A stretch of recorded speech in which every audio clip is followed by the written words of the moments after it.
రగిలే రాళ్ళని పునాది చేసి ఎదగాలని, తరిమే వాళ్ళని హితులుగా తలచి ముందుకెళ్ళాలని,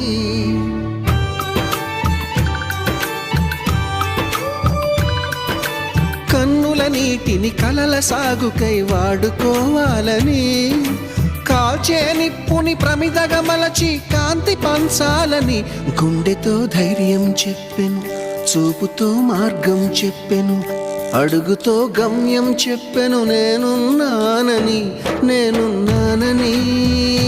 నీకేం కాదని, నిన్నటి రాతని మార్చేస్తానని.